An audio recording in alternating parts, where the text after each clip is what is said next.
Hello बच्चों, let's read this question. Hello बच्चों, let's read this question and this question से the freezing point in degree Celsius of a solution containing 0.1 gram of K3FeCN6, molar mass 329 in 100 gram of water.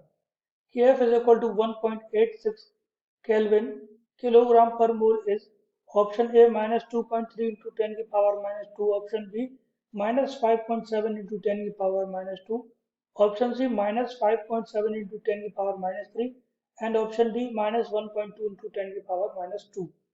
तो इस question को solve करने से पहले जानते हैं कि ये क्वेश्चन किस की कॉन्सेप्ट पर बेस्ड होता है।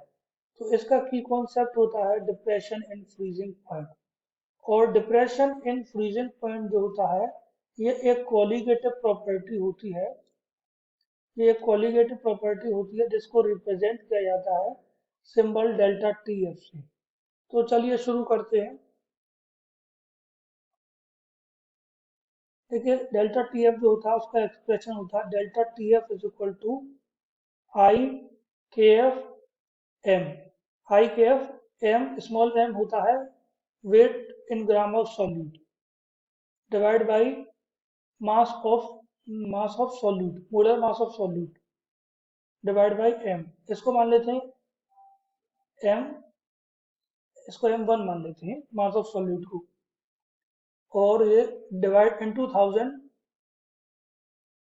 Divide by mass of solvent. Mass of solvent को m2 मान लेते हैं।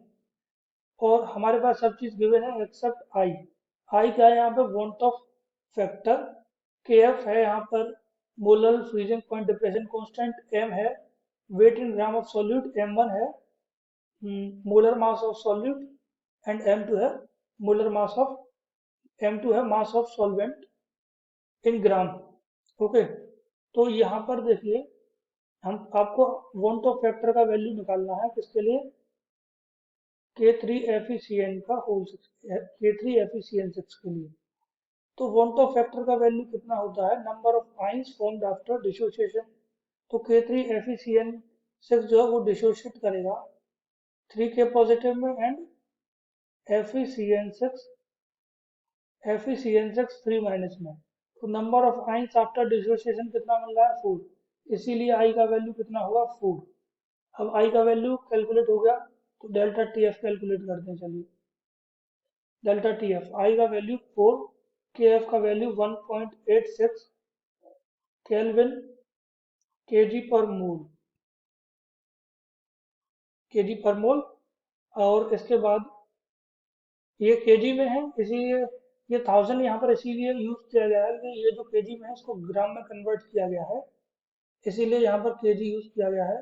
तो ये जो होगा ये के ग्राम होगा सर। ओके, और इसके बाद आई के एफ एम वेटिंग ग्राम कितना दे रखा है सॉल्यूट का?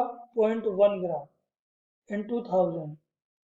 अब बात करते हैं divide by M one. Mass of solute कितना दे रखा है? 329 ग्राम पर मोल। और मास ऑफ सॉल्वेंट कितना दे रखा है? 100 ग्राम। तो यहाँ पर अगर हम बात करें तो ये ग्राम से ग्राम कैंसिल, ये ग्राम से ग्राम कैंसिल, मोल से मोल कैंसिल। तो इसको अगर हम कैलकुलेट करें तो डेल्टा टी एफ का वैल्यू आता है यहाँ पर, डेल्टा टी एफ का वैल्यू आता है 2.3 इंटू 10 की पावर माइनस 2। और क्वेश्चन में हमसे पूछा गया फ्रीजिंग पॉइंट बताना है। तो डेल्टा टी एफ जो होता है उसका एक एक्सप्रेशन और होता है, उसका एक्सप्रेशन होता है delta T F is equal to freezing point of solute, freezing point of solvent T F not minus freezing point of solution. हमसे पूछा गया फ्रीजिंग पॉइंट ऑफ सॉल्यूशन, तो T F is equal to T F not minus delta T F, minus delta T F. तो freezing point की अगर हम बात करें तो फ्रीजिंग पॉइंट ऑफ वाटर कितना होता है? वाटर यहाँ पर सॉल्वेंट है, ये होता है 0 डिग्री सेल्सियस। और इसकी बात करें और ये 0 डिग्री केल्विन है। केल्विन हो डिग्री सेल्सियस हो कोई फर्क उससे नहीं पड़ता है। तो इसका फ्रीजिंग पॉइंट होता है 0 डिग्री सेल्सियस एंड ये फ्रीजिंग पॉइंट जो होता है डेल्टा टी एफ जो हम कैलकुलेट किए हैं ये होता है 2.3 इंटू 10 की पावर -2। ये हुआ 2.3 इंटू 10 की power -2 freezing point of delta T F हम कैलकुलेट किए हैं। तो ये जो फ्रीजिंग पॉइंट ऑफ सॉल्यूशन आएगा माइनस का 2.3 इंटू 10 की पावर -2 आएगा।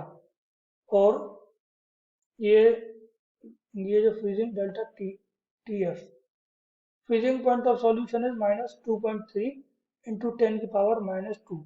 So correct answer for this question is option A. I hope you understood it well. Best of luck.